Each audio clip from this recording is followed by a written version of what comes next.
There are towns where the cold doesn't just settle into the ground, it settles into people. He had been 3 steps from leaving. He had no reason to stop. He looked through that wall and saw something he could not unsee. Some decisions don't announce themselves. They just happen. He didn't knock. The alley behind Holt's restaurant smelled like old grease and frozen mud. Cormac Develin stood in the dark between 2 buildings, his breath clouding in the December air, and he told himself he was just passing through. He had come to Coldwater Creek for flour and nails and a new hinge for the barn door. Nothing more. 3 years alone on the ranch had made him efficient that way. Get what you need, keep your head down, get out before anyone tries to talk to you. He was almost to his wagon when something stopped him. A sound, small and thin, coming through the cracked boards of the storage shed behind Holt's kitchen. He might have missed it if the wind hadn't died for just that moment, if the street noise hadn't dropped, if his boots hadn't found that one patch of silence in the frozen alley. He stopped walking. The sound came again. A cough. A child's cough, wet and deep, the kind that settled in the chest and didn't let go. Cormac stood still for a long moment. He was not a man who looked for trouble. He was not a man who inserted himself into other people's situations. He had learned the cost of caring too much, learned it in the worst possible way, and he had spent 3 years making sure he wouldn't have to learn it again. His hand was on his wagon's side rail. The horse shifted in the traces. It would have been easy to climb up, flick the reins, and be gone. Instead, he turned toward the sound. The shed wall had gaps between the boards where the wood had warped and shrunk in the cold. He didn't mean to look. He just found himself standing close enough to see through, and what he saw stopped every thought in his head. Inside, on a dirt floor that had frozen solid, 3 people huddled in the thin orange light of a single candle. A woman knelt in the center, her back straight despite everything around her that said she had no reason left to hold herself upright. She wore a coat that might have been adequate 2 winters ago and was not adequate now. Her hands were red and cracked, the knuckles raw from water that was too hot in summer and too cold in winter, and she held them very still in her lap like she was trying not to let them shake. Beside her, pressed close on either side, were 2 children. The boy was maybe 7. Small for his age, or maybe just thin enough that he looked smaller than he was. He held something in both hands, a piece of biscuit, pale and dry, probably lifted from someone's leftover plate. He looked at it for a moment. Then he held it out toward the girl beside him. The girl was a year older, 8 perhaps, her hair in 2 braids that someone had done carefully that morning or the morning before. She was coughing quietly, trying to suppress it, and when she looked at the biscuit her brother was offering her, she shook her head and pushed his hand back. He pushed it toward her again. She pushed it back. Neither one ate. Cormac's chest did something he hadn't felt it do in a long time. A tightening, deep and sudden, like a hand closing around something that had been left unprotected. He knew that silence. He had lived inside it once. The silence of not eating because the person next to you needed it more and they thought the same about you, and so the food just sat there while everyone got weaker. He had been 15 years old the winter his family lost everything. The farm, the cattle, the seed money, all of it gone to a bank that didn't care what happened to the people left behind. He remembered that hunger, not sharp at first, just a slow dimming like a lamp running out of oil, a quieting of the body that started at the edges and moved inward. His sister had gone quiet first. That was how he knew. She had been 8 years old, the same age as the girl in that shed, and she had stopped talking and then stopped getting up in the mornings, and one day she just didn't wake up at all. He didn't knock, he just pushed the door open. All 3 of them startled. The woman moved fast, faster than he expected, putting herself between him and her children in one motion, her chin coming up, her eyes hard and direct. "Get out," she said. Her voice was steady. Whatever fear she felt, she wasn't going to let him see it. "We're not bothering anyone," Cormac said. "Then leave us alone." He took off his hat. He looked at the girl's face, at the shallow way she was breathing, at the boy's hand still holding that piece of biscuit. He looked at the plate on the ground, a few cold beans, a strip of gristle, the heel of a loaf of bread someone had already cut down to almost nothing. "What's your name?" he asked the woman. "That's not your concern." From behind him, the restaurant's back door opened. Gerald Holt stood in the light, a dish rag over his shoulder, looking at the scene with the expression of a man who owned everything he could see and wanted to make sure everyone knew it. "Rosalind Whitfield," Holt said, answering for her. "Husband died in the Crane mine collapse. Left her with debts she can't pay. She works for scraps, has been for near a year." "I didn't ask you," Cormac said without turning around. "You're standing in my alley looking in my shed. You asked by showing up." Cormac turned then, slowly. He looked at Holt for a long moment. "You feed your dog better than this." Holt's jaw tightened. "She's lucky I give her anything. Her husband was a thief. Stole money and documents from men who trusted him. Everyone in this county knows it. I took her on out of the goodness of—" "How much?" Cormac said. Holt stopped. "What?" "The debt. Total." "How much does she owe?" Holt's eyes narrowed like he was trying to figure out the angle, the catch, what this stranger wanted. $300, he said finally. But she'll never. Cormac reached into his coat. He pulled out the leather pouch he'd brought to buy supplies with and started counting bills onto the ground between them, not on a table, not in a hand, on the ground, so Holt had to watch the money land in the dirt. 20, 40, 60. What are you doing? Rosalind said behind him. Her voice had changed. Something had entered it that hadn't been there before. Not softness, nothing like softness, but a kind of bewilderment, like she was watching something she didn't have a category for. 100, 140, 180. Stop. Her voice cracked on the word. Stop. I won't accept this. I don't know you. I won't. It's not for you, Cormac said. He put down the last bills. 300 exactly. He raised his voice without shouting, addressing the alley. Two men had appeared from the street, drawn by the sound of something unusual happening. You two. You heard him say 300? One of the men nodded. Heard it clear. Good. Cormac picked up his hat. He turned to Holt. Her debt is paid. Full. In front of witnesses. He looked at Holt steadily until the man looked away. Then he turned to Rosalind. Get your things, he said. You're coming home with me tonight. She stared at him. The boy stared at him. The girl behind her mother's skirts coughed once and then went still. I don't know you, Rosalind said. Name's Cormac Develin. I ranch 15 miles north. I've got a house with 4 bedrooms and a stove that works and food in the pantry and nobody in it but me. I'm not Charity. Didn't say you were. Then what is this? He looked past her at the two children. The boy was watching him with the careful eyes of a child who had learned to read adults quickly, who had learned that expressions and words often didn't match and that you had to pay attention to the spaces between them. The girl was still trying not to cough.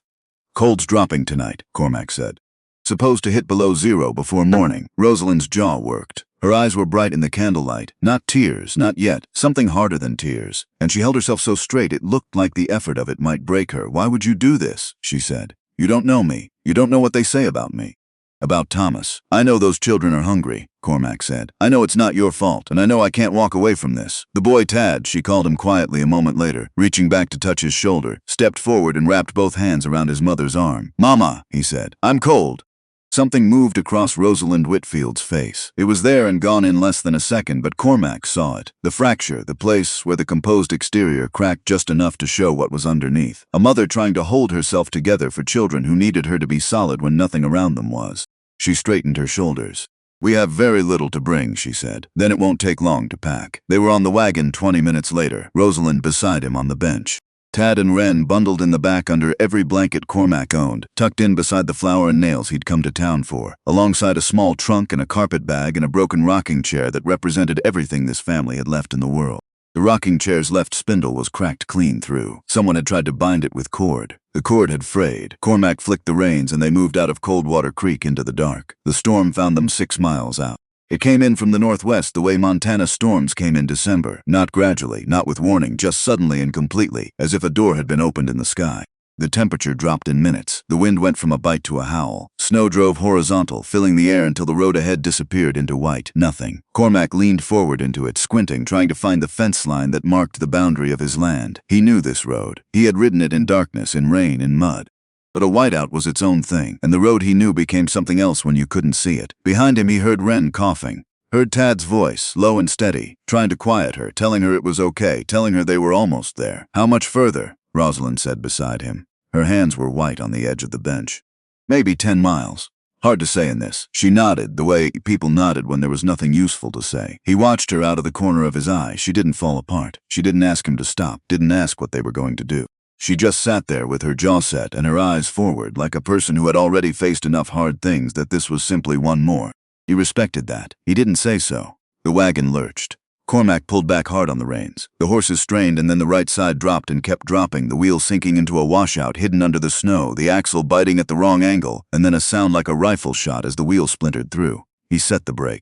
Climbed down, walked around to the right side and crouched in the snow and looked at it. The wheel had cracked from hub to rim. The axle sat at an angle that said it would take 3 men and a full day and the right tools to fix, none of which he had. Can you fix it? Rosalind called down. He stood up. The snow was past his knees. The temperature had dropped again, sharp and fast, and when he breathed the air hurt going in. Not here, he said. Not in this weather. She looked down at him. Then she looked at the children, at the white world around them, at the road that had disappeared. He watched her do the math, watched her understand what it added up to. Then what do we do? She asked. We walk. She was quiet for exactly 2 seconds. It's 10 miles, in a blizzard, with children. You got a better idea. I'm listening. He reached up and lifted Tad down from the wagon bed. The boy weighed almost nothing. Just bones and thin muscle and a pair of eyes that had already decided to be brave about whatever was happening. Cormac wrapped a blanket around his shoulders, pulled it tight. "Hold on to this," he said. "Both hands." Then he did something that made Rosalind's voice go sharp and tight. He unhitched both horses. "What are you doing? Can't leave them tied to a broken wagon in this." He worked the buckles quickly, his fingers numb. "They'll panic. Pull against the traces until something breaks and then go down or break a leg trying to get free." He slapped the nearer horse on the flank and it bolted into the white, the second one following. "Gone in seconds. They know the way back to town. Smart animals. They'll find the livery. Now we don't have horses. Now they'll survive." He turned to her. "Same might be said for us if we start moving." Rosalind looked at him for a moment that seemed long. Then she lifted Wren from the wagon, wrapped her in blankets, held her against her chest. Wren's arms went around her mother's neck, her face tucking in against the warmth of skin and hair. "Which way?" Rosalind asked. Cormac pointed into the white. They walked into the storm. He had been cold before. He had worked cattle in blizzards, mended fence in January when the temperature turned the metal tools so cold they burned through gloves. He thought he knew what cold was. This was different. The wind came at them in waves, each one slamming into exposed skin like something solid. He put Tad on his shoulders and held the boy's legs with both hands and bent his head and pushed forward, placing each step carefully in snow that wanted to swallow his boots to the knee. Behind him he could hear Rosalind, not her words, just the sound of her breathing, hard and rhythmic, and he tracked that sound the way a navigator tracked a compass bearing. "Talk to me," he called back without turning. "Don't go quiet." A pause. "Then what about? Anything. Just so I know you're still there." Silence for a dozen steps. Then her voice came steadier than it had any right to be. "Why did you really do it? Back there. You didn't know us." He pushed through a drift that came to his thighs, felt Tad's grip tighten on his head. "Told you. You said you couldn't walk away. That's not a reason. That's what people say when they don't want to give the real answer." The cold had a way of stripping things down. Maybe it was that. Maybe it was the fact that in a whiteout you couldn't see anyone's face, couldn't read expressions, couldn't hedge. Whatever the reason, he heard himself say things he hadn't said to anyone in 3 years. "I had a sister. She was 8 years old." He stepped over something buried under the snow, a rock or a log, felt it catch his boot and kept his balance by stubbornness alone. "We lost everything when I was 15. Farm, livestock, all of it. My parents tried to hold things together. They couldn't. The winter came hard.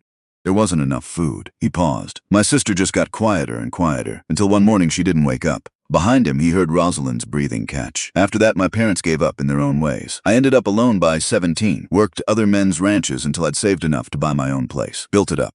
He kept walking, got married, got happy. Thought maybe that was how it worked. "You suffered enough, you got the good part. What happened?" The wind answered before he did, screaming across the flat land and driving snow into the space between his collar and his neck. "Lost her 3 years ago. Childbirth. The boy didn't make it either."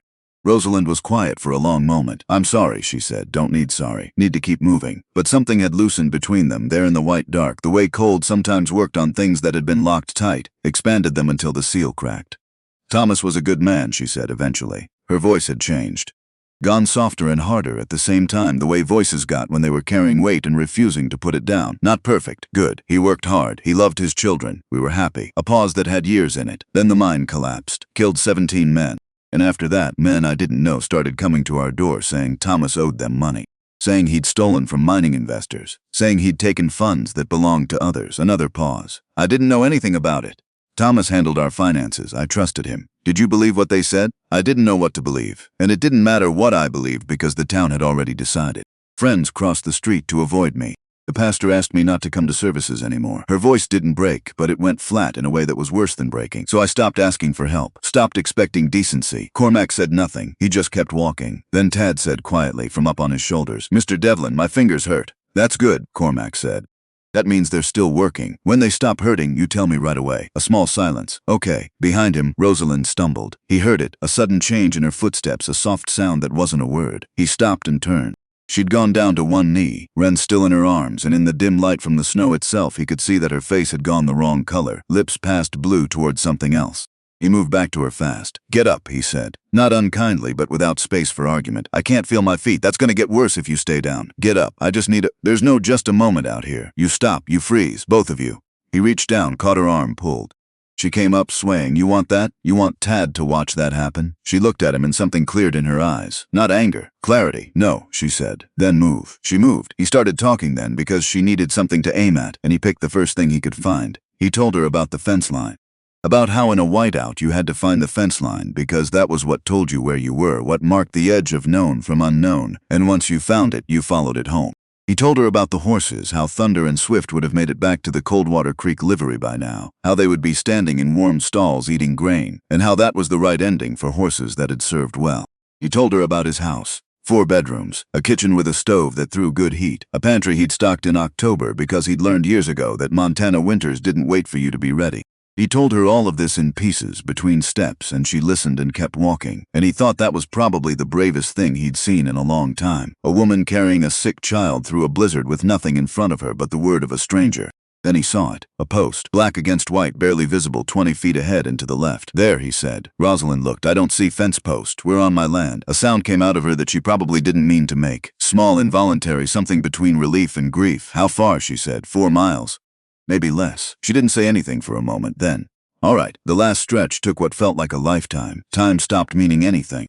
The world was just the next step and the one after that and the fence line to his left and Tad's grip on his head growing a little tighter with each passing minute, and behind him the sound of Rosalind's breathing, still there, still steady, still going. Wren had stopped coughing. He didn't let himself think about why. And then there was light, a window ahead and to the right, warm and gold and impossible looking in all that white. His own lamp, the one he left burning in the kitchen window when he went to town, because he had never been able to stop himself from lighting it, had never been able to explain to himself why. Clara had been the one who started that habit. She said the dark house looked lost. He had kept it because breaking it had felt like losing one more thing. Tonight it was a beacon. There, he said. Rosalind looked up. Last quarter mile they made in silence, pushing through drifts, slipping, catching each other, keeping going. When they reached the porch steps, Cormac set Tad down and the boy stood on legs that shook but held, and Cormac pushed open the front door and the heat came out to meet them like something alive. They stumbled inside. For a long moment none of them moved. They just stood there in the entry, dripping, breathing, alive. Then Tad's legs gave out. Cormac caught him before he hit the floor, lifted him, carried him to the hearth, set him down close to the fireplace and started building the fire back up. Rosalind came in behind him carrying Wren, and she set the girl down near the growing warmth and crouched over her, hands moving over her daughter's face and hands and feet with the fast, focused touch of a mother doing triage.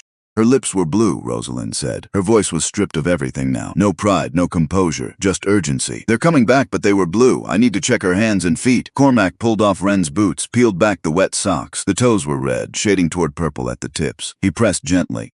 The girl flinched. That's good, he said. She felt that. That's good. He checked Tad next. Same picture, red, some purple, but no dead white, no black edges. He wrapped both children in dry blankets from the chest by the wall, then added wood to the fire until it roared. Wren's eyes opened. She looked up at the ceiling of his house, at the firelight moving on the wooden beams, and then she looked at him.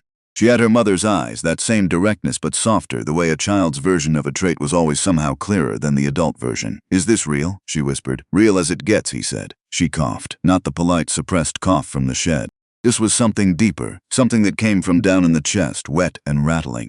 Cormac heard it and went still. He looked at Rosalind. She had heard it too. That started on the wagon, he said. She's been coughing for a week. I thought it was the cold, the damp in the shed. I thought if I could get her warm, let me listen. He pressed his ear to the girl's small back between her shoulder blades.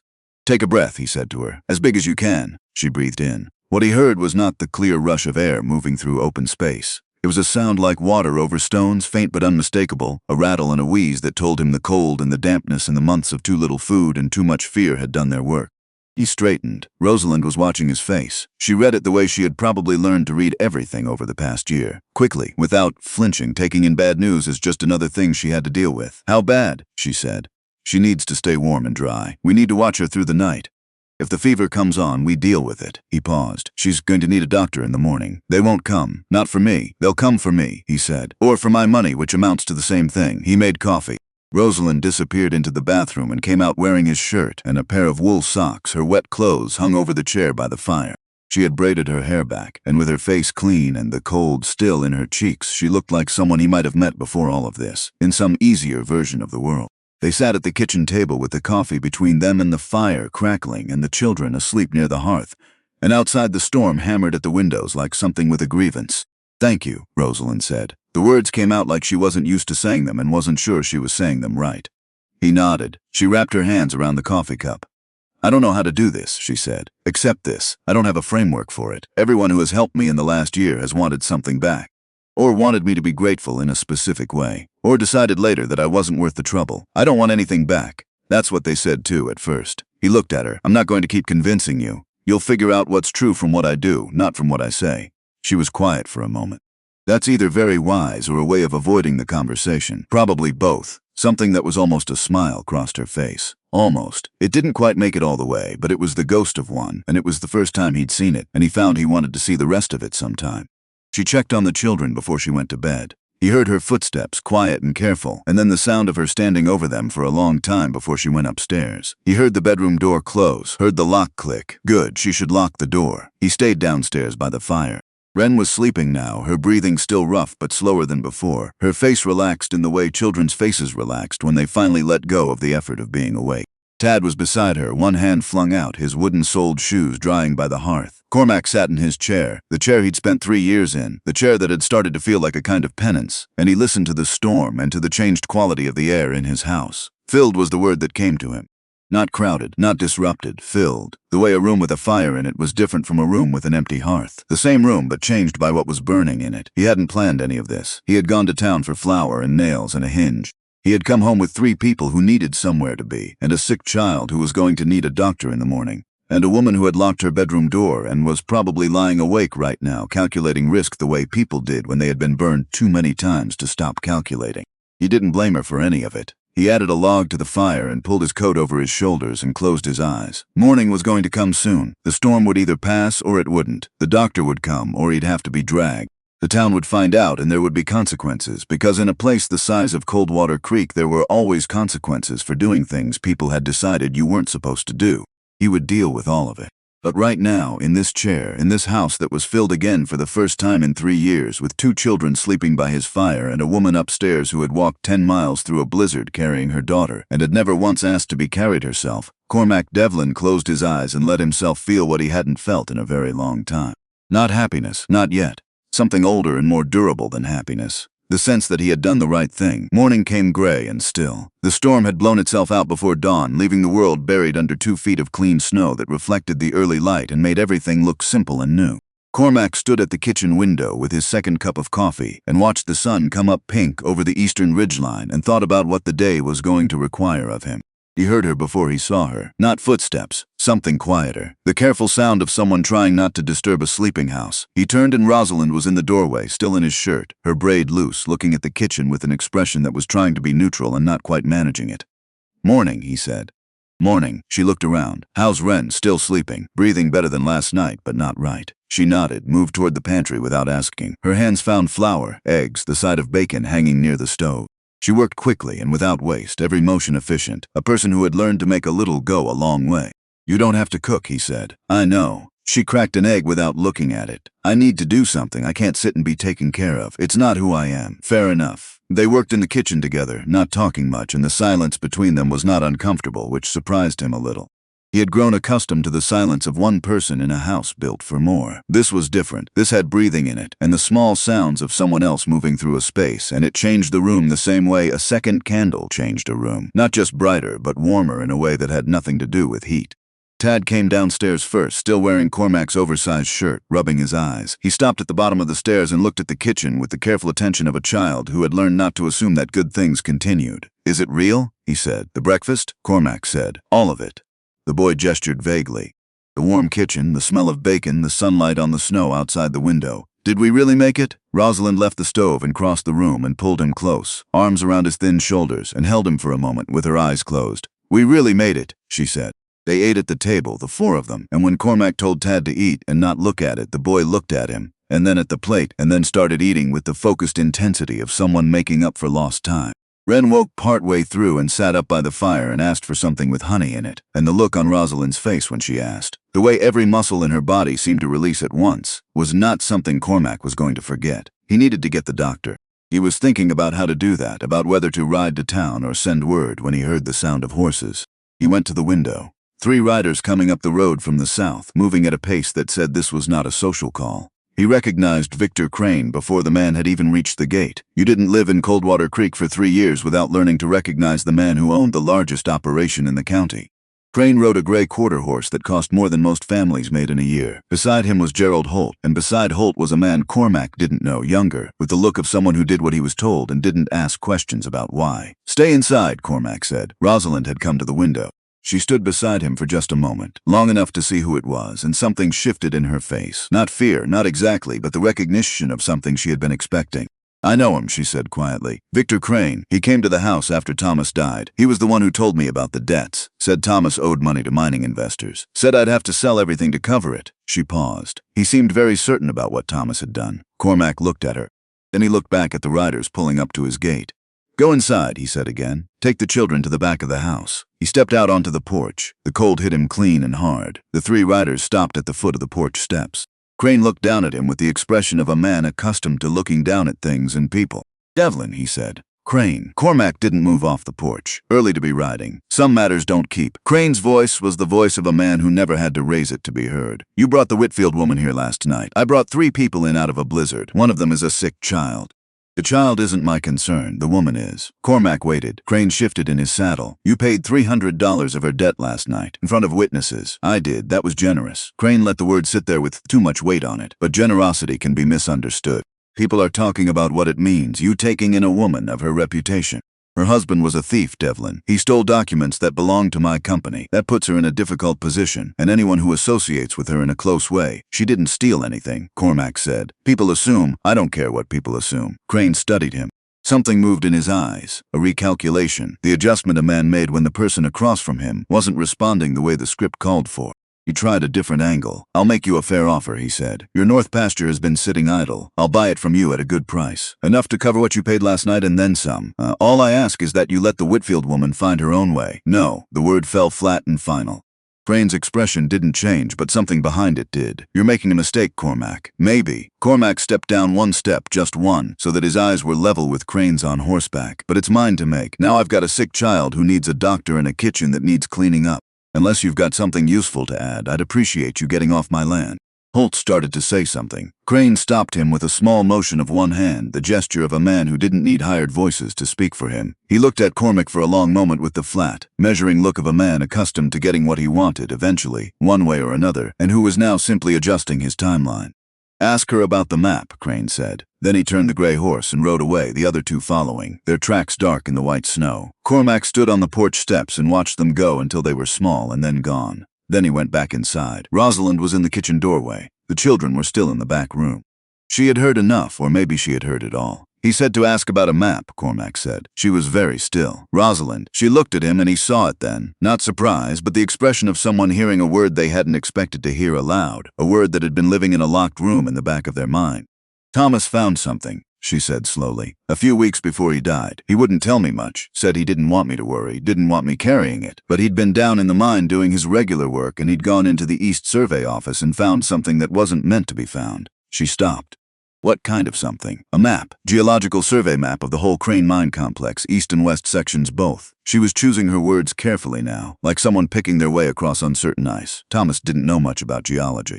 But he knew the men in that mine, knew where they worked, knew the east tunnels because he'd helped build them.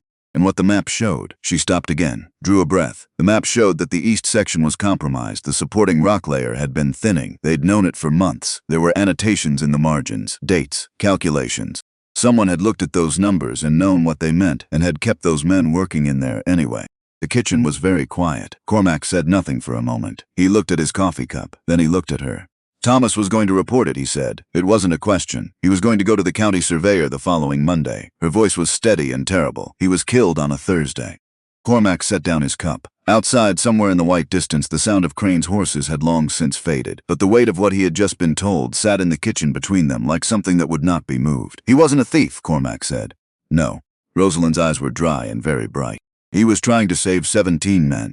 He was 3 days too late. And afterward, the man who let them die put his name on every debt he could invent and called him a criminal instead." She looked down at her hands. "I've spent a year defending him to people who had already decided. A year wondering if maybe I hadn't known my own husband as well as I thought. A year letting them make me doubt him." Her voice went quiet. "I'm done doubting him." Cormac nodded slowly. From the back of the house came the sound of Wren coughing, that deep, wet rattle that had no business being in a child's chest. Rosalind straightened. Whatever had cracked open in those last few minutes, she closed it back up with the practiced efficiency of someone who had learned that falling apart was a luxury she couldn't afford. "She needs a doctor," she said. "I'll ride in an hour. I'll bring him back if I have to put him on the horse myself." She looked at him, really looked at him, the way she had been careful not to do until now, the measuring look of a woman trying to determine whether a man was what he appeared to be.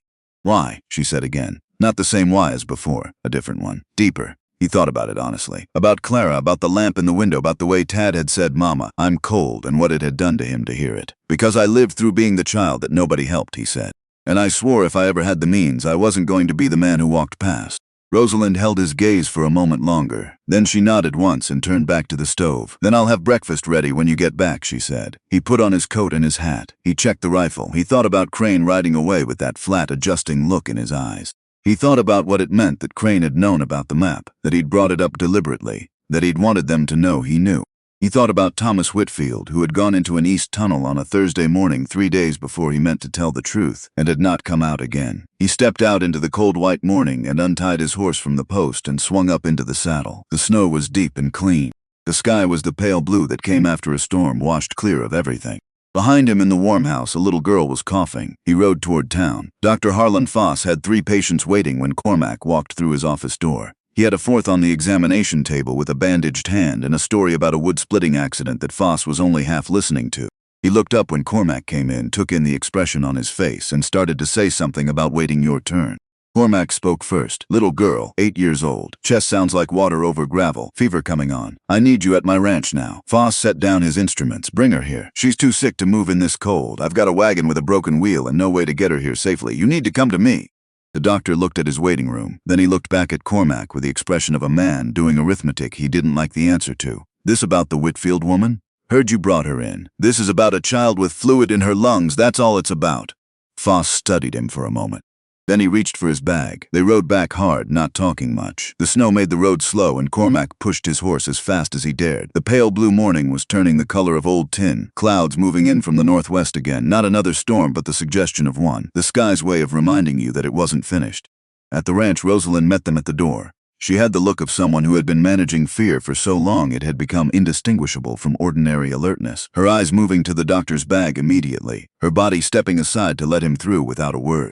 Wren was in the front room by the fire, wrapped in quilts, her face flushed and her eyes too bright. She had been talking to Tad, something about a bird she had seen through the window, but when the doctor came in, she went quiet the way children did around strangers who carried black bags and serious expressions. Foss examined her thoroughly. He pressed his stethoscope to her back, her chest, asked her to breathe in and out, watched her color, checked her eyes, pressed 2 fingers against the glands at her jaw. Rosalind stood against the wall with her arms crossed, watching every motion. When he was done, he stood and turned to Cormac and gestured with his head toward the kitchen. They stood by the back window, out of earshot. "Pneumonia," Foss said. "Setting in fast. She's young and she's been malnourished, which means her body doesn't have much in reserve to fight with." He paused. "I've seen children this age come through it. I've seen them not. What do we do? Keep her warm, keep her dry. Medicine every 4 hours without fail. I'll leave you enough for a week." He pulled a brown bottle from his bag and set it on the table. "Cool compresses if the fever spikes above 103. Broth as much as she'll take. Honey and hot water for the cough." He looked at Cormac directly. "And someone needs to stay with her through the nights. The fever will be worst between midnight and dawn. That's when children turn. We'll stay with her." Foss nodded slowly. He looked toward the front room where Rosalind had gone back to her daughter's side. He was quiet for a moment, the way a man was quiet when he had something to say and wasn't sure whether to say it. "I knew Thomas Whitfield," he said. Cormac waited. "Not well. He came to me a few times, nothing serious. But a few weeks before the mine collapsed, he came in asking about something specific." Foss kept his voice low. He wanted to know about blunt force injuries to the head. Said it was theoretical. A friend had described being struck, and he wanted to understand what kind of damage that caused, what kind of weapon would produce a certain type of wound. He looked at the brown bottle on the table. "I didn't think much of it at the time. Men asked strange questions sometimes. But after the collapse, after everything that came out about the deaths and the accusations, I thought about that visit, thought about it quite a bit." Cormac said nothing. He wasn't asking for himself, Foss said. The way he described it, it was someone else who had been hurt, someone he was worried about. He picked up his bag. "I don't know what it means. Probably nothing. But I've thought about it, and I thought you should know I've thought about it, given what you're apparently stepping into." He went to collect his fee and leave his instructions, and within 20 minutes he was gone, his horse's hoofprints heading back toward town in the snow. Cormac stood in the kitchen alone for a moment. Then he went back to the front room. Tad was sitting beside his sister, reading to her from an old almanac he'd found on the shelf. Not because the content was interesting, but because reading aloud was something to do, something that sounded like normalcy. Wren was listening with her eyes half closed, her breathing still rough but steadier than it had been at dawn.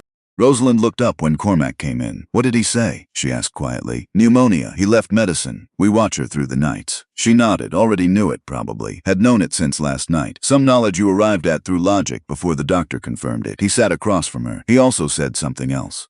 He told her what Foss had said about Thomas's visit. About the questions concerning blunt force injuries. About someone who had been struck. About Thomas asking in the careful roundabout way of a man who was trying to find out something without revealing why he needed to know. Rosalind was very still while he talked. When he finished, she said nothing for a long moment. She looked at Wren, at the firelight moving on her daughter's face. "Thomas told me someone had been hurt," she said finally, "in the east tunnels. A worker had been struck on the head when he complained to the foreman about the cracks in the support columns. Thomas saw it happen." She paused. "He didn't tell me everything. Said he didn't want me worried. But he told me that part because he needed to tell someone." Her voice was very quiet. He was building a picture. The map, the injury, the foreman's response when the man tried to report it. He was putting together everything he needed to make a case that couldn't be dismissed. She looked at Cormac. 3 days before he was going to take it to the county surveyor, she said. 3 days. The fire popped. Tad kept reading from the almanac, his voice low and steady. Something about winter wheat planting schedules in the Northern Territories. Cormac said, "There's someone else who may know more." The next morning, while Tad helped Cormac with the horses, a wagon came up the road from the direction of town. A woman drove it alone, handling the reins with the efficiency of someone who had been doing it for years without help. She was perhaps 40, with dark hair going gray at the temples and an expression that had been hardened by something specific rather than by time alone. Rosalind saw her through the window and went to the door before the wagon had stopped. "Catherine," she said. Catherine Briggs climbed down from the wagon and embraced Rosalind briefly. The embrace of two women who had been through similar things and understood what the other's body held. "I heard you were here," Catherine said. "Heard what Devlin did." She looked past Rosalind at Cormac, who had come to the porch. She studied him with the careful attention of a woman who had learned to measure men against what they actually did, not what people said about them. "My husband died in the East Tunnel," she said. "Same collapse. Tunnel 4. I'm sorry," Cormac said. "I've had 2 years to be sorry." She reached into the wagon and pulled out a cloth-wrapped bundle. "I've had 2 years to do other things, too." They sat at the kitchen table. Wren was sleeping, her breathing easier this morning than it had been the night before. Tad was in the barn with the horses, talking to them the way he'd started doing, a running, quiet monologue that seemed to satisfy something in him. Catherine unwrapped the bundle on the table. Documents. A stack of them, some original, some clearly copied in careful handwriting. Receipts, a ledger page, what looked like an inspector's report with notations in the margins. And beneath all of it, folded carefully in oilskin, a map. Rosalind's hands went still on the table. "Thomas sent this to me," Catherine said. "1 week before the collapse. He came to my house when my husband was on shift and he stood in my kitchen and he said, 'Catherine, I need you to hold something for me.' He said if anything happened to him, I should give it to someone who would know what to do with it. He said not to give it to anyone who lived too close to Victor Crane's money." Rosalind's eyes had filled, but she did not look away from the map. "He knew," she said. "Not a question. He knew something was wrong. I don't think he knew exactly how wrong. I don't think he knew they would." Catherine stopped. She folded her hands on the table. "My husband came out of the tunnel alive. Did you know that?" The room went very quiet. "What?" Rosalind said. "Edgar was in the East Tunnel when it went. He was near the entrance when the supports gave. He got out." Catherine's voice was flat and controlled. "He was hurt. Ribs, one arm. He was conscious when they pulled him clear." She paused. "He died 3 hours later. The doctor who attended him, not Foss, the company Dr. Crane keeps on retainer, wrote the death certificate before my husband was cold. Blunt force trauma sustained in the collapse, it said." She looked at the table. Edgar's injuries were not consistent with a falling beam. The shape of them wasn't right. I spent 6 months asking questions that nobody would answer, and then I stopped asking questions and started looking for documents instead. Cormac looked at the stack of papers on his kitchen table. Catherine tapped the inspector's report. "This shows that the east section was flagged by the county inspector 14 months before the collapse, flagged as requiring immediate reinforcement of the primary support columns." She tapped the ledger page. "This shows a payment not to a construction company, not to a material supplier, to a county official. Made 3 weeks after the inspection that should have shut down the east tunnels." She tapped the map. "And this shows what Thomas found, the geological survey, the annotations in the margins." She looked at Rosalind. "Your husband's handwriting is in the margins of this map. He wrote the dates. He wrote the names of the men who worked each shift in the east section. He wrote what the numbers meant." Rosalind reached out and touched the edge of the map, just the edge, just with her fingertips. "What do we do with it?" she said. "I've already written to the territorial governor's office," Catherine said. "I sent copies of everything 3 weeks ago. I haven't heard back yet, but I will." She looked at Cormac. "What I need is for this family to still be standing when that response comes. Because the moment Crane finds out these documents exist and where they are, he will do whatever he thinks is necessary. The week that followed was the strangest of Cormac Devlin's life. Strange not because of the danger, which was real and present and sitting like weather on the horizon. Strange because of what was happening inside the walls of his ranch house. The thing he had no name for and kept trying not to look at directly in case looking at it changed it. Ren turned a corner on the 4th day. It happened gradually and then suddenly the way recoveries did. A morning when her breathing was clearly easier, then a morning when she sat up and asked for eggs, then an afternoon when she walked to the window on her own and stood looking out at the snow and said she thought she could see a bird in the juniper tree by the gate. By the end of the week she was well enough to be bored, which Rosalind said was the best sign there was. Tad had made himself indispensable in the barn. He showed up every morning without being asked, pulling on his boots before breakfast, standing at the barn door until Cormac came out. He learned fast, the way children with serious eyes learned, not just the motions but the reasons behind them. So that when Cormac showed him how to check a water trough for ice, he also explained why, and the boy filed it away and did it correctly without being reminded the next time.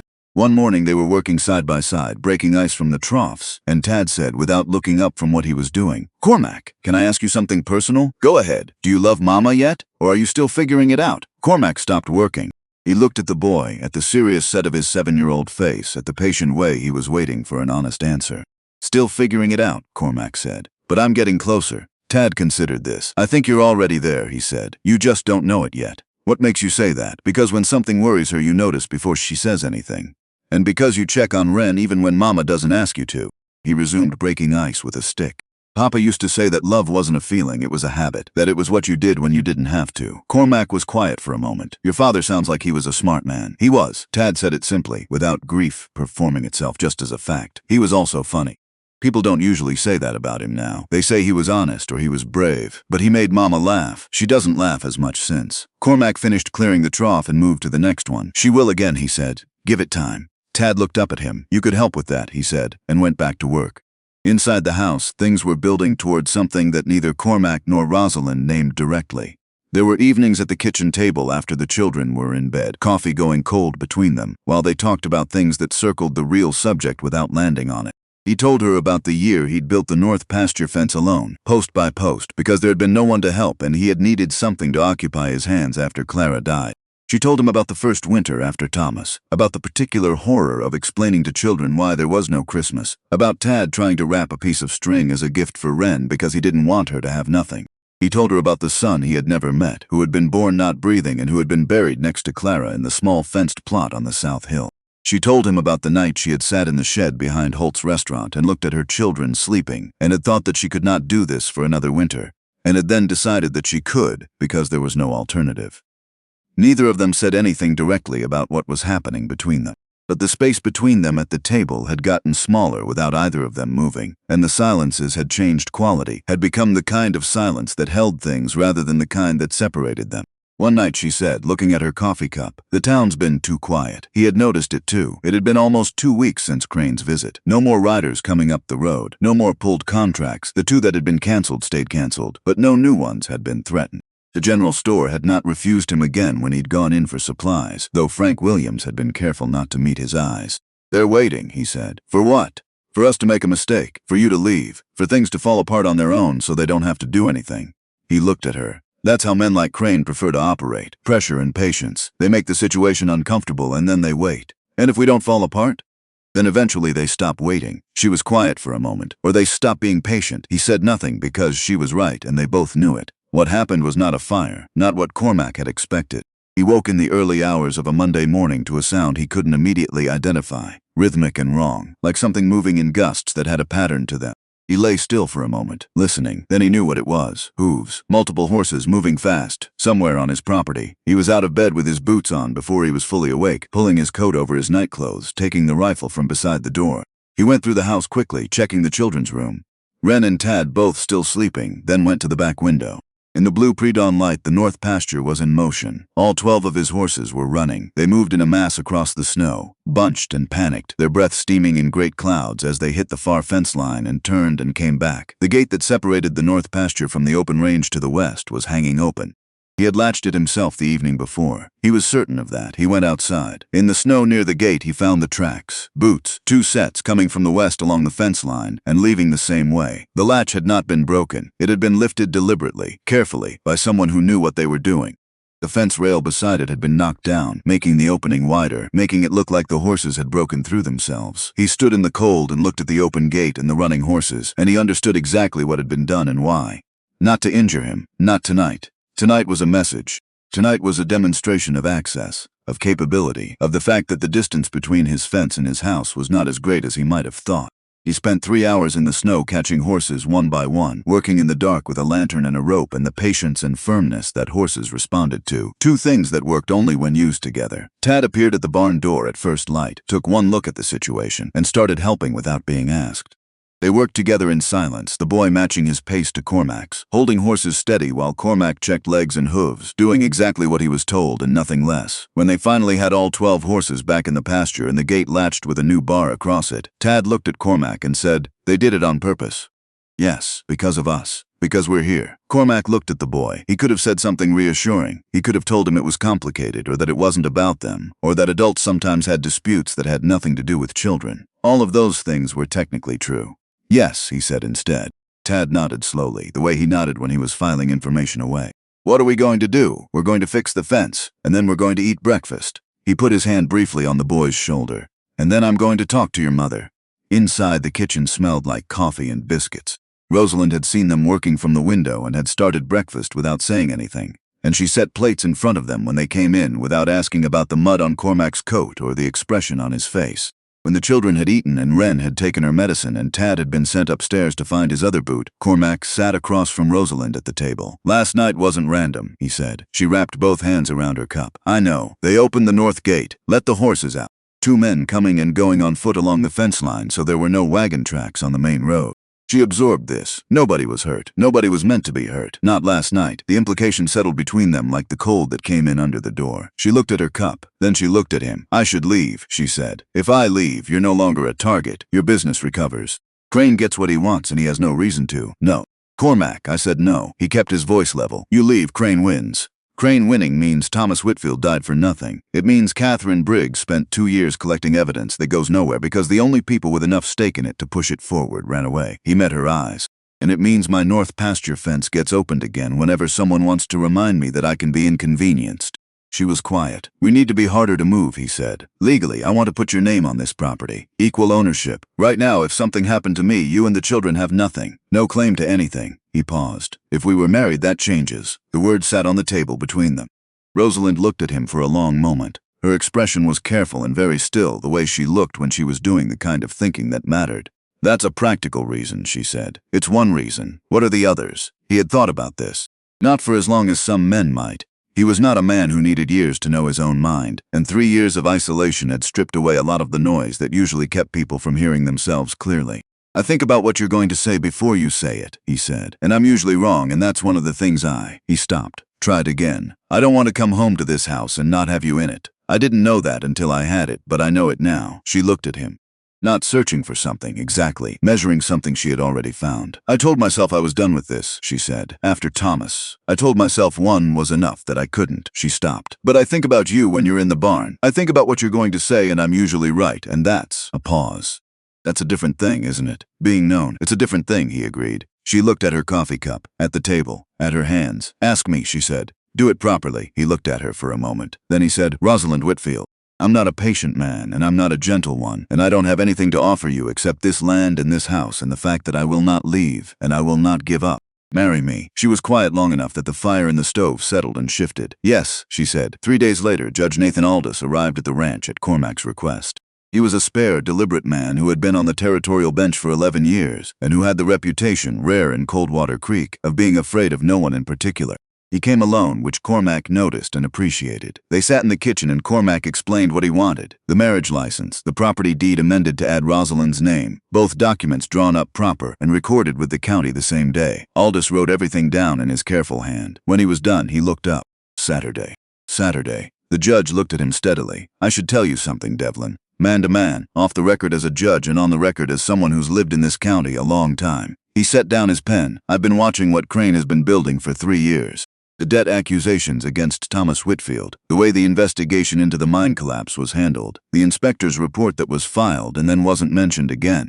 He paused. I've been watching, and I've been waiting for someone to give me something to act on. Catherine Briggs came to see me last week. Cormac went still. She showed me what she's been collecting, Aldous said. What Thomas Whitfield collected before her. And I'll tell you this, Cormac. It's enough. It's not enough for a conviction today, but it's enough to compel a proper investigation.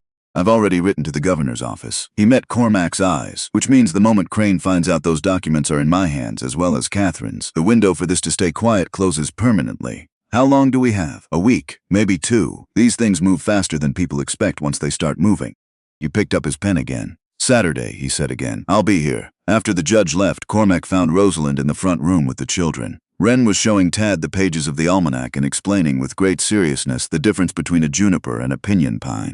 The late afternoon light came through the window at a low angle, the way winter light did when it was trying its best, catching the copper in Rosalind's hair and the concentration on the children's faces. He stood in the doorway for a moment without announcing himself, taking in the scene the way you took in something that had become precious to you before you fully understood when that had happened. He was thinking about what Aldous had said, about the window closing, about the days that were left before whatever Crane decided to do became the thing that happened next. He was thinking about Tad's voice in the cold. Papa used to say that love wasn't a feeling, it was a habit. He was thinking about the lamp in the kitchen window that he'd kept burning for 3 years without being able to say exactly why. Rosalind looked up and saw him in the doorway. Everything all right? She said. Judge is coming Saturday, he said. She held his eyes for a moment. Then she nodded once and looked back at her children. Then we have 4 days, she said. We should make them count. That night, long after the children were asleep and the fire had burned low, Cormac sat in his chair and listened to the house. The same walls, the same wood, the same wind, finding the same gaps. But the house sounded different now. He had grown accustomed to the silence of one person in rooms built for more. This was not that silence. This had breathing in it, and footsteps, and the small sounds of people who had somewhere to be, and it changed everything. He had almost not gone down that alley. He turned that fact over in his mind the way you turned a stone over to see what was underneath. He had been 3 steps from his wagon. 3 steps and a flick of the reins and he would have been gone. And the 3 people in that shed would have been someone else's problem, which was the same as saying they would have been no one's problem at all. He did not consider himself a man of faith particularly. Clara had been the one with that. She had believed in things working out the way they were supposed to, in the idea that the right things found each other eventually. He had loved that about her without sharing it. But he thought about the lamp in the window. He thought about the moment when the wind had died and left a pocket of silence in which a child's cough could be heard through a cracked board. He thought about the 3 steps he had not taken toward his wagon. He sat with that for a while. Then he heard it. Not a sound from inside the house, a sound from outside. A stillness that wasn't stillness that had something moving inside it. Cormac was on his feet before he had fully processed what he'd heard, crossing to the window in the dark. The yard was gray-white in the moonlight, clear as far as he could see. Then movement at the edge of the tree line, a horse walking slowly, then another. His hand found the rifle, but it was only one rider, one man walking his horse out of the trees with his hands visible, which was either a sign of good intentions or the best possible way to approach a man with a rifle, and an excellent reason to use it. Cormac watched until the rider came close enough to the porch light to be identified. Sheriff Dale Pruitt. Cormac opened the door but didn't lower the rifle. Devlin, Pruitt said. Sheriff. He kept his voice even. Unusual hour. Pruitt stopped his horse at the edge of the porch light. He was a big man, wide in the shoulders, with the face of someone who had spent a long time outdoors and an equal amount of time not sleeping well. He looked at Cormac with an expression that was hard to read. Not threatening, not apologetic, something in between. The expression of a man who had arrived at a decision through a difficult route. I need to tell you something, Pruitt said. I won't come in. I shouldn't be here at all, and I don't want to drag this out. He paused. I was at the East Tunnel the day it collapsed. I was part of the rescue team. 3rd man in. Cormac said nothing. Thomas Whitfield was alive when we pulled him out. Badly hurt, but conscious. He said 2 things before he lost consciousness and didn't wake again. Pruitt's voice was flat and steady, the voice of someone reciting a statement they'd been composing for a long time.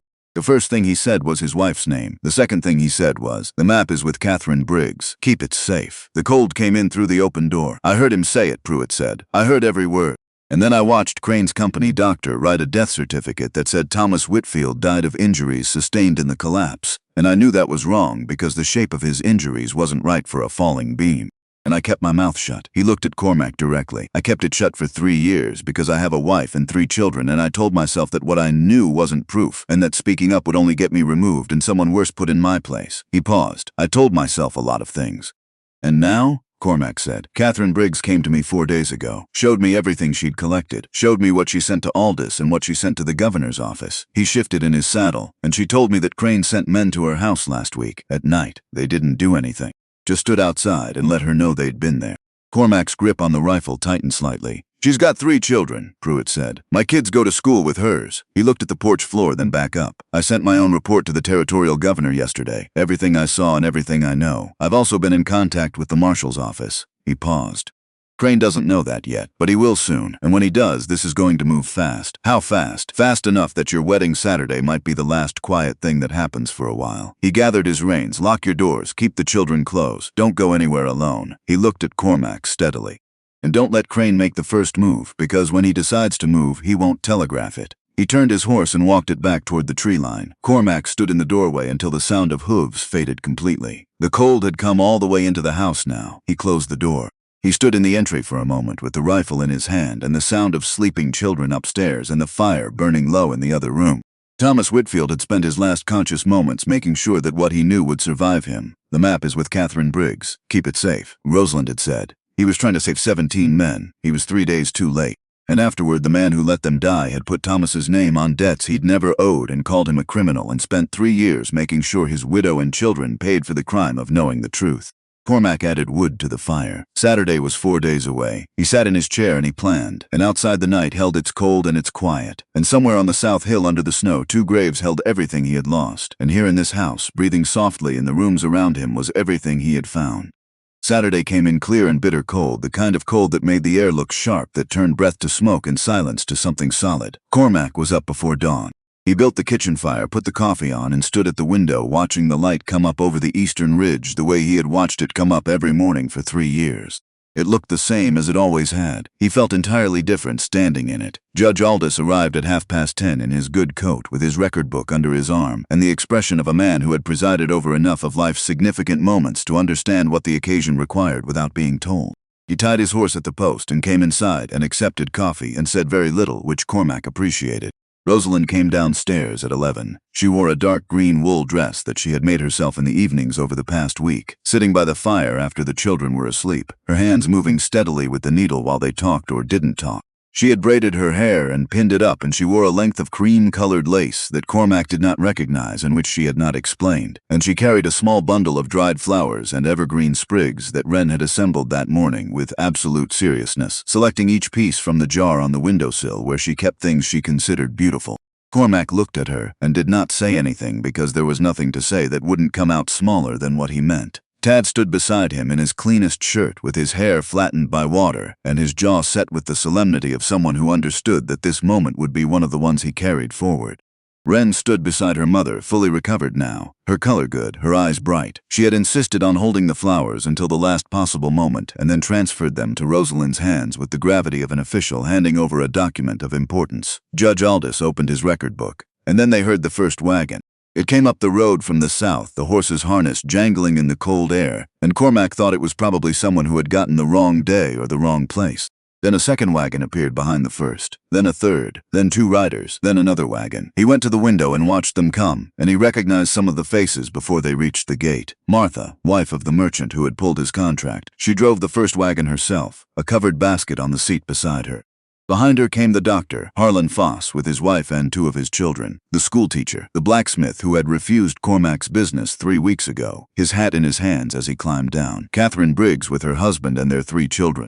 6 more wagons after that, and riders beside them, and people Cormac recognized and people he didn't, until the yard in front of his house held more people than it had held since the day he and Clara had hosted the neighboring ranchers for a fall branding 12 years ago. Nobody had been formally invited. Rosalind stood beside him at the window, and she said nothing, and he said nothing, and they both watched the yard fill. Martha was the first to the door. She carried her basket in both arms, and she looked at Rosalind with an expression that had put aside whatever had been in it before, the sideward glances, the careful distance, and replaced it with something more honest and more difficult. "I brought food," she said, "for after." Rosalind looked at her for a moment. "Come in," she said. They came in, all of them, filling the front room and the kitchen and spilling out onto the porch, standing close together in the cold because the house was not built for this many people and nobody suggested going home. Someone had brought a fiddle and leaned it against the wall for later. Someone else had brought 2 pies and a ham wrapped in cloth. The schoolteacher brought a jar of preserves and a card on which all of her students had written their names, because she had told them a family in their community was starting over and they should mark it. Judge Aldous waited at the front of the room with his record book open and his pen ready, and when the movement and noise had settled into the quiet of people who are about to witness something and know it, he looked at Cormac and Rosalind and nodded. They stood facing each other. Cormac was aware of the room around him in a peripheral way, aware of Tad at his left elbow and Wren pressed against her mother's side and the 40-odd people standing in his house and on his porch in the December cold. But mostly he was aware of her face, the stillness of it, the way she held herself in front of all these people who had failed her and come back anyway, with the same spine she'd had sitting on a frozen dirt floor in a shed behind Gerald Holt's restaurant. Unchanged by their absence, unmoved by their return. He thought he had never seen anything braver. Aldous said the words that judges said. He said them well, without rushing, giving each phrase the weight it was due. When he asked Cormac whether he took this woman, Cormac said he did, and his voice came out steady, which was not what he had expected. When Aldous asked Rosalind, she looked at Cormac and not at the room, and she said, "I do," quiet and clear and final as a door closing against the cold. Aldous pronounced them married. Wren burst into tears of happiness so sudden and complete that she surprised herself, and then laughed at having cried and pressed her face against her mother's arm. Tad did not cry. He stood very straight and then reached out and shook Cormac's hand, exactly as he had seen men do, with a firm grip and a direct look, and Cormac shook it back the same way. Someone started playing the fiddle on the porch. The afternoon moved the way good afternoons moved, not quickly, not slowly, but with weight, with the sense of hours being used for something real. Food appeared on every flat surface. People who had avoided Rosalind's eyes for a year stood in her kitchen and talked to her, and said things that were imperfect and late and true. She accepted each one the way she accepted most difficult things, directly, without unnecessary grace, without pretending it cost nothing. Martha found her near the window as the light was starting to go. "I owe you more than food and showing up," Martha said. "You don't owe me anything," Rosalind said. "I owe you nothing. We're square. That's more generous than I deserve." "It's not generous, it's practical." Rosalind looked at her steadily. "I'm not going to carry what this town did to me for the rest of my life. I don't have room for it. I have children to raise and a ranch to learn and a future that requires my full attention. So I'm putting the past down, not for your sake, for mine." Martha was quiet for a moment. Then she said, "Thomas would have liked you even more than he already did if he could see you now." Rosalind looked at her. "You knew Thomas? He delivered timber to my husband's store. We talked sometimes while he unloaded. He talked about you." Martha looked at her hands. That's part of why it was so hard to believe when they said. She stopped. "I should have known better." "I did know better. I just chose the easier thing." By evening, the yard was empty again. Wagons and riders gone, tracks in the snow the only evidence that they'd been there. Cormac stood on the porch in the cold while Rosalind got the children to bed, and he looked at the tracks going in every direction from his gate and thought about what had come and what was still coming. Pruitt had said fast. He had said when Crane decided to move, he wouldn't telegraph it. He stayed on the porch until the cold was past what he could reasonably justify, and then he went inside. The house was quiet. The children were upstairs. The fire was low and needed building. He was adding wood to it when Rosalind came back down, and they stood together in the kitchen in the light of the rebuilt fire, the day settling around them. "We're married," she said. The way she said it was not triumphant or uncertain. It was the way you said a true thing that you were still getting accustomed to. "We're married," he agreed. She looked at him. Something in her face had opened that had not been opened before. Not all the way, not recklessly, but enough. Enough to let the light through. "Come here," she said. He crossed the kitchen. She reached up and put her hand against his face the way you touched something you were finally allowing yourself to have, and he put his arms around her. And they stood like that in the firelight, while the house settled and the wind moved around outside and the night did what nights did. Later, much later, they lay in the dark and she said, "I love you. I think I've loved you since the storm. Since you carried Tad and told me to keep walking." He said, "I love you. I've been slower to say it." She said, "I know. That's all right." He said, "It won't be all right much longer. After this, I'm saying it regularly." She laughed quietly against his shoulder. He felt it more than heard it. He lay in the dark and listened to the house breathe and thought that this was the thing he had thought he was done with. The feeling of not being alone in a way that went past mere presence. The feeling of being known by someone who had chosen to know you. He was nearly asleep when Tad's voice came through the dark, not from his own room, right outside the door. "Cormac, low and urgent. There are men outside. 4 of them. They have torches." He was up and dressed in less than a minute. He came out into the hall and Tad was standing there in his nightshirt, completely calm in the way that children who had survived serious things were sometimes calm in emergencies, not unafraid, but functional. "How far out?" Cormac said. "At the gate, maybe coming through. You did right. Go get your sister. Both of you go to the back bedroom and close the door. Don't open it until I come for you." "Yes, sir." Rosalind was already dressed. She came out of the bedroom with her coat and her hair loose, and the look on her face that he had come to understand was not fear performing itself, but fear being managed by someone with long practice. "The children," she said. "Tad's getting Ren, back bedroom. Go be with them. I'm not Rosalind." He met her eyes. "Let me do this part. Stay with them, a beat." She looked at him and calculated something quickly. "Come back," she said. He took the rifle and the Colt and went out through the kitchen door into the cold. The torches were at the gate. 4 of them, burning orange in the dark, held by 4 men on horseback. He went around the side of the house, using the shadow of the building, until he could see them clearly from the porch. He came up onto the porch and stood in the light from the kitchen window, rifle in hand, and looked at them. Victor Crane rode the gray quarter horse. He rode it the same way he rode everything. Like it and everything else in view belonged to him. Beside him was Holt, and beside Holt 2 men Cormac recognized as Crane's regular hands, big and deliberate, not the kind of men who were hired for their opinions. Crane looked at Cormac on the porch and seemed neither surprised nor particularly concerned.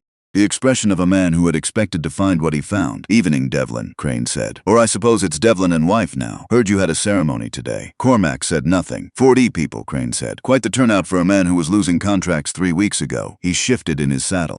People have short memories in this county. Or they think they do. He glanced at Holt, who said nothing. "I came to make you an offer. Last one. Clear numbers, clear terms, no room for misunderstanding." Cormac waited. $50,000, Crane said. "Wired to whatever account you name in whatever town you want to land in. All you have to do is take your wife and those children and leave Montana. Tonight, tomorrow, by the end of the week. I don't care about the timeline as long as the direction is away. You sign over this property, you leave, and you don't speak to anyone about anything regarding the Crane mine or Thomas Whitfield or any documents that may or may not exist." He paused.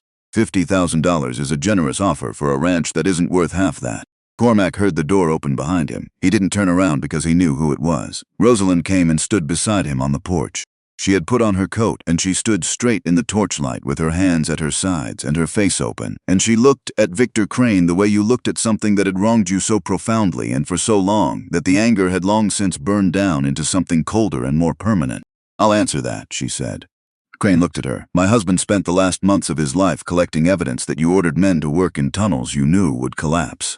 He was 3 days from putting that evidence in front of the county surveyor when your mind swallowed him." Her voice was level, not shaking, not performing anything. "Just saying what was true. After he died, you spent 3 years putting his name on debts he never owed and calling him a thief in every conversations in this county because a dead man couldn't defend himself and his widow was too desperate to fight you." She looked at Crane directly. "You took his name. You took my home. You took 3 years from my children," Crane said. "Mrs. Devlin." "You don't get to call me that," she said. "You don't get to say my name." She didn't raise her voice. "My husband gave his life for what he knew. I'm not selling it for $50,000. I'm not selling it for anything. You can take your torches and go back to whatever you came from." Crane looked at her for a long moment. Then he looked at Cormac. Something in his expression had shifted. Not the composure, that was still there, but something behind it. A man whose arithmetic had just come back wrong, recalculating in real time. "You should reconsider," Crane said quietly. "The 2 of you don't fully understand what I'm capable of." "I think we do," Cormac said. A voice came from the darkness to the left. "I know you do." Sheriff Dale Pruitt rode out of the dark at the edge of the tree line. He came at a walk, his horse calm, and he held his rifle across his saddle with the barrel not pointing at anyone in particular but able to point at anyone in about a quarter of a second. Behind him, visible now that Cormac looked, 2 deputies on horseback at the tree line, staying back. Crane looked at Pruitt. Something changed in his face. Not panic. He was not a man who panicked, but the expression of a man who has made a calculation that has just been revealed as wrong. "Dale," Crane said. "Mr. Crane." Pruitt's voice was entirely neutral. "I'm going to need you to put out those torches and step down from your horse. You're making a mistake. I made my mistakes 3 years ago." Pruitt kept his horse walking forward until he was between the gate and the porch. "I made them every morning when I got up and went to work and knew what I knew and didn't say it. I'm not making any more." He looked at Crane steadily. "Thomas Whitfield told me where the map was before he died. He said it to me directly. I heard him with my own ears and I kept it quiet for 3 years because I was afraid." He paused. "I submitted a full account to the Territorial Governor's office 4 days ago. I gave a second account to the U.S. Marshal's office yesterday. They're on their way." Crane said nothing. "The documents Catherine Briggs collected are already in the hands of Judge Aldous and the Governor's office. The inspector's report, the ledger entries, the geological map with Thomas Whitfield's annotations." Pruitt came to a stop. "This is the end of it, Victor. Tonight is the end of it. You can come down off that horse in front of these witnesses or I can take you down, but you're coming down either way." A long silence. The torches burned orange in the dark. The horses shifted. Somewhere in the tree line an owl called once and went quiet. Then Crane swung down from the gray horse. He did it slowly, deliberately, with the bearing of a man who intended to maintain his dignity in a circumstance where his dignity was beyond his control. He handed his reins to Holt, who took them with the expression of a man rapidly reconsidering his associations. Crane's two hands looked at each other, and then at Pruitt's deputies and put their torches in the snow. Pruitt's deputies came forward. Cormac stood on the porch and watched Victor Crane put his hands behind his back and watched Pruitt's deputies secure them, and he felt the thing that happened when a tension you have been carrying long enough that it has started to feel permanent is suddenly removed. Not relief, exactly. Something heavier than relief. The weight of justice, which was not clean or simple but was real, and which tonight on this ranch in front of these people had finally arrived. He felt Rosalind's hand find his. He held it. Holt was taken as well, protesting loudly about misunderstandings and false accusations, his voice fading as the deputies moved him and Crane and the two hands toward the road. Pruitt lingered at the gate. He looked up at Cormac and Rosalind on the porch. "I'm sorry," he said, "for what I didn't do 3 years ago. I know that doesn't fix anything." "No," Rosalind said, "it doesn't." Pruitt nodded. He had not expected it to. "But you did it tonight," Cormac said. "That counts." Pruitt looked at him for a moment. Then he turned his horse and followed his deputies into the dark. The yard was empty. The torches were out. The cold was the same cold it had been before, indifferent and complete, but the air felt different in it, the way air felt different after a storm had passed. Cleaner, as if something that had been building for a long time had finally broken and taken the pressure with it. Rosalind stood beside him. After a long moment, she exhaled, slowly, like someone releasing a breath they had been holding for 3 years. "Is it over?" she said. "Not all of it. There'll be a trial. Months of it, probably. They'll try to find holes in the evidence. Crane will hire lawyers who are very good at creating doubt." He looked at the empty gate. "But the part where we have to be afraid every night, I think that part is over." She leaned against him, not collapsing, not dramatic, just putting some of her weight against his for a moment, which was something he had noticed she did not do easily or often. "Let's go inside," she said. The children were in the back bedroom, Wren asleep again, Tad sitting awake on the edge of the bed with the wooden horse Cormac had carved for him held in both hands. He looked up when they came in. "Is it done?" he said. "It's done," Cormac said. Tad looked at the carved horse. He turned it over once in his hands. "Papa would be glad," he said, "that it's finally done, that people know." Rosalind sat beside him. She put her arm around his shoulders. "Yes," she said, "he would." Tad leaned into her. Then he said, quietly, to no one in particular, "I'm glad Cormac didn't walk past the shed." Nobody answered that. There wasn't anything to add to it. The trial took 4 months. Crane's lawyers were, as Cormac had predicted, very good. They raised questions about the chain of custody of documents, about the credibility of a sheriff who had admitted to concealing information, about the interpretation of geological data by people who were not geologists. They were thorough and they were expensive, and for a period of about 6 weeks in February they seemed to be making progress. Then the territorial governor's office sent its own geologist. He reviewed the survey map with Thomas Whitfield's annotations and submitted a report that said, in the technical language of his profession and without ambiguity, that the east section of the Crane mine had been structurally compromised for at least 18 months before the collapse, that the annotations on the map were accurate, that the failure of those tunnels was not an accident of geology, but a consequence of continued operation in conditions that a competent assessment would have condemned. After that, the lawyers had less to work with. Victor Crane was convicted on charges of criminal negligence causing death, fraud, corruption of a public official, and conspiracy to obstruct a workplace safety investigation. The last charge built in part on testimony about the assault of a tunnel worker who had reported structural concerns to the foreman, a detail Thomas Whitfield had documented and which 3 surviving miners confirmed under oath. Crane received 25 years. Gerald Holt received 7 years for conspiracy and obstruction. The county inspector who had accepted Crane's money received 4 years and a permanent ban from public office. The company doctor who had falsified death certificates resigned and left the territory before he could be charged, which Pruitt said was probably the most convenient outcome for everyone.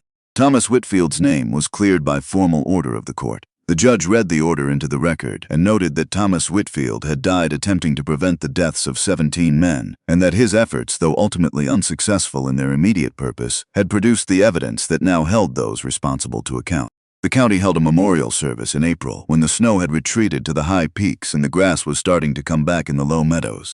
17 names were read. 17 families were invited to stand. Rosalind stood with Tad and Wren in the spring light, and when Thomas Whitfield's name was read, she kept her face forward and her spine straight, which was the most Thomas Whitfield thing she could have done and which she knew it. Cormac stood beside her with his hand at the small of her back, not holding her up. She didn't need holding up, just present, marking the distance between where she was standing and where she had stood alone. Spring moved through the ranch like a slow fire. Everything came back. The grass, the creek running high with snowmelt, the first calves in the north pasture, the mud and the warmth, and the long evenings that came with June when the light stayed until 9 and there was still work to do, but the urgency of winter was gone. Tad turned 8 in May. He was a different child than the one who had been carried through a blizzard on a stranger's shoulders, not in his nature, which was the same careful and serious nature it had always been, but in the way he carried it. He stood differently. He spoke with more room in his voice. He had opinions about the horses that he stated without asking permission. For his birthday, he asked for one thing: to ride Thunder, Cormac's largest horse, without anyone leading the line. Cormac had spent 3 months teaching him. He had not rushed it, and he had not taken shortcuts. And by the time May came, Tad knew the horse and the horse knew him. And on a Saturday morning, with the whole family watching from the fence, Tad took Thunder around the north pasture at a lope, with his back straight and his hands quiet and his face wearing the expression of a child experiencing the specific joy of being trusted with something large. Rosalind watched with her hands on the fence rail and her eyes bright. "Thomas would have loved this," she said quietly. "Tell me about him," Cormac said. She looked at him, a little surprised. They had talked about Thomas, in pieces, in the dark, in the careful way you talked about the dead when you were with someone new and didn't want the past to crowd the present. But he had never asked directly, not like this. "He was funny," she said. "People don't say that now. They say he was brave, which he was, or honest, which he was. But he had a way of looking at things sideways that made you see them differently, made everything seem a little more possible." She watched Tad bring Thunder around the far corner. "He would have liked you." "You think so?" "He liked people who did what was right without needing anyone to notice." She glanced at him. "He would have been grateful. For what you did for us. He would have shaken your hand and not said much, and then later he would have told me, privately, that you were one of the good ones." Cormac was quiet. "And I would have told him," Rosalind said, "that I already knew. Wren spent most of that spring collecting things, feathers and interesting stones and seed pods and the occasional piece of colored glass from the creek bed. She arranged them on the windowsill of her room in an order that made sense to her and which she explained at length to anyone who would listen. She had started helping Rosalind with the kitchen garden, developing strong opinions about where the beans should go, and she had begun teaching herself to read music from a book she had found in the back of Cormac's shelves, moving her finger along the notes and humming what she thought they meant. She no longer coughed at all. This was so complete and so ordinary now that Cormac sometimes forgot she ever had. And then he would think about the night he had pressed his ear to her small back and heard what was in her chest, and he would feel again the cold of that moment, and be grateful again that they had gotten to her in time. One evening in late June, Rosalind came into the barn after supper. He was working on a piece of harness leather that had been splitting along one seam, the kind of task that required patience and reasonable light and no conversation.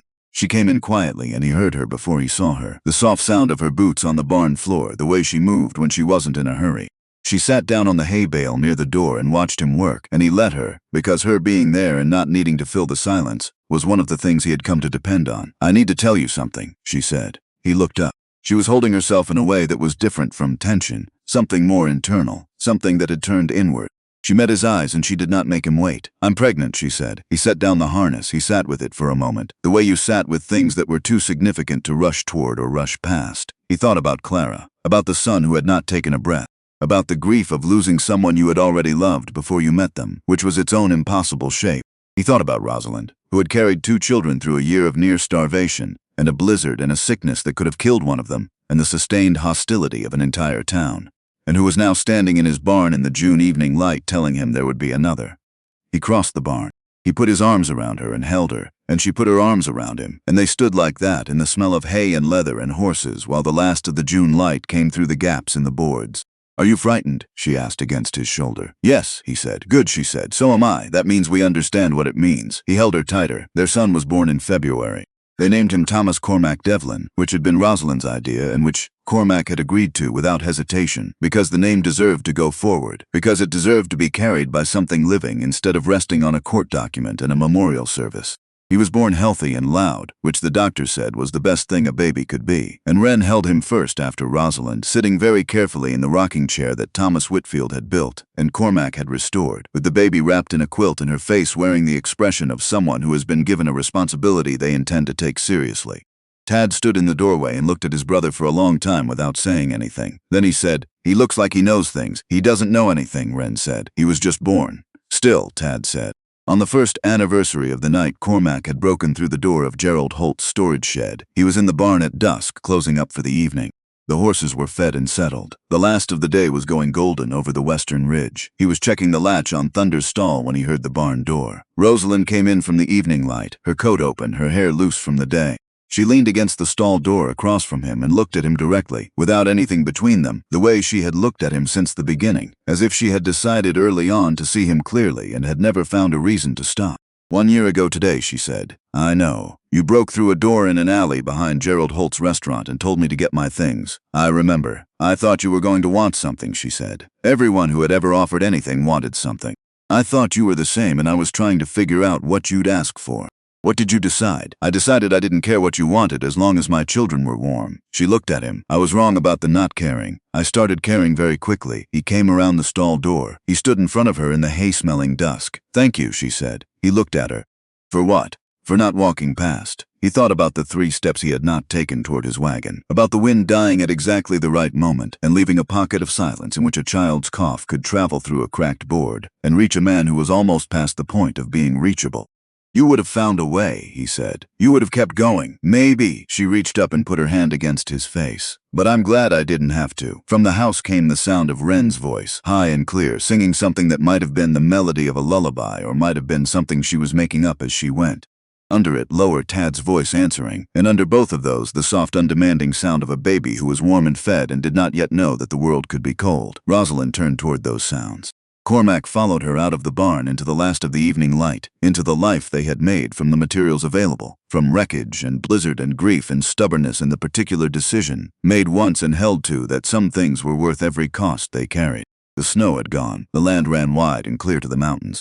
Above the western ridge, the first stars were coming out in the pale sky, the way they came out every evening, reliable and indifferent and beautiful, the same stars that had been over this land when it was empty and would be over it long after all of them were gone, but which tonight, over this ranch, over this house with its lit windows and its voices, seemed to Cormac Develin to be shining on something worth shining on.